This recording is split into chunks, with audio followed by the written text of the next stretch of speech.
सराव संच 3.1 बघा प्रश्न क्रमांक 1 खालील संख्या मालिकेत प्रश्नचिन्हाच्या जागी येणारा पर्याय निवडा।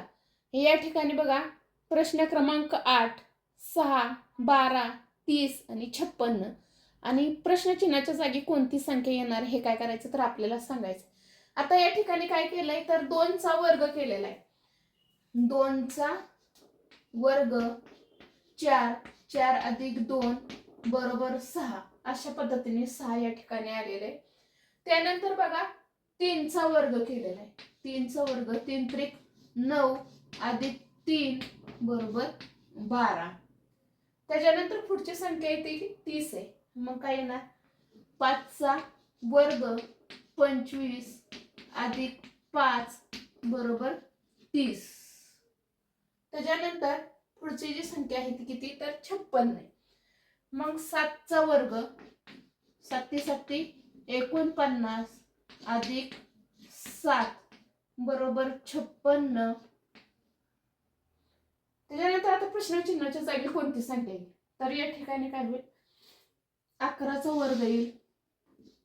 11 चा वर्ग 121 अधिक 11 बरोबर 132 येईल। पर्याय क्रमांक 3 हे काय होईल प्रश्नचिन्हाच्या जागी येईल।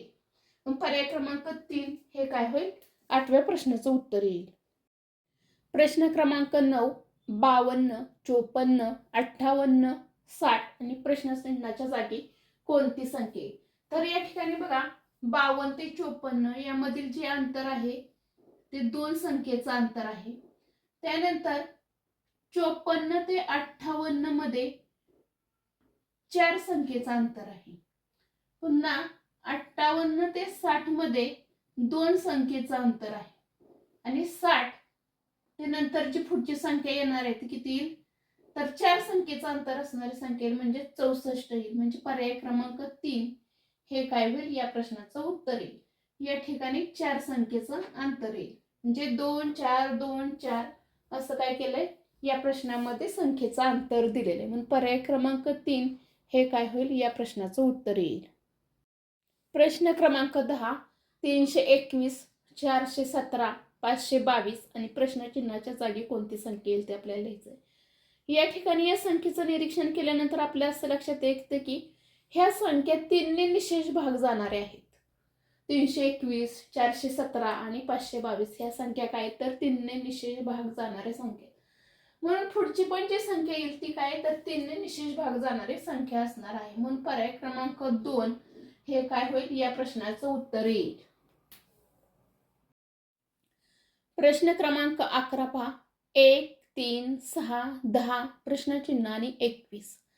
आता या संख्येचं निरीक्षण केल्यानंतर आपल्या असं लक्षात येतं की ह्या क्रमश त्रिकोणी संख्या आहेत म्हणजे ओळीने त्रिकोणी संख्या आहेत। 1 नंतर 3 नंतर 6 10 आणि 10 नंतर जर त्रिकोणी संख्या कोणती तर ती येईल 15। म्हणजे पर्याय क्रमांक 3 ही काय होईल तर त्रिकोणी संख्या येईल।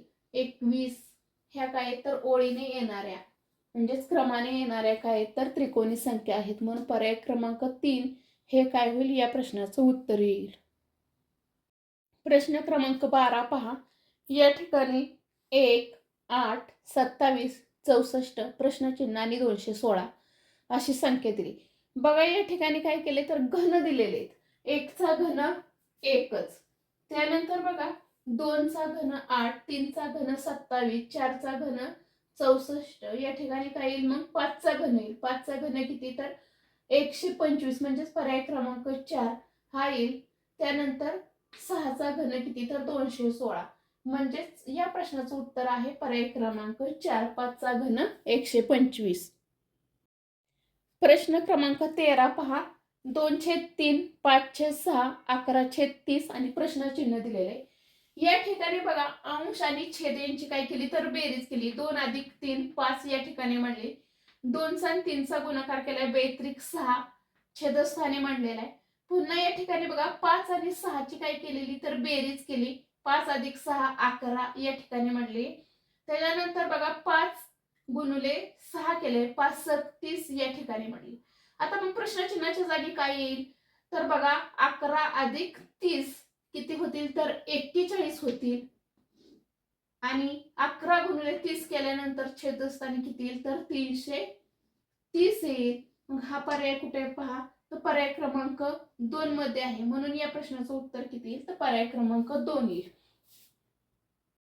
प्रश्न क्रमांक 14 4/8 6/18 8/32 आणि प्रश्न चिन्हाच्या जागी कोणता प्रश्न येईल असं विचारलंय. या ठिकाणी बघा 4 2 8 6 18 8 चौक 32. मग या ठिकाणी पुढची जी संख्या येईल तो 5 यायला पाहिजे. मग या ठिकाणी बघा 10 5 50 म्हणजेच बघा या ठिकाणी 10/50 येईल. या ठिकाणी बघा 10 5 50 म्हणजेच पर्याय क्रमांक 4 हे काय होईल या प्रश्नाचं उत्तर येईल.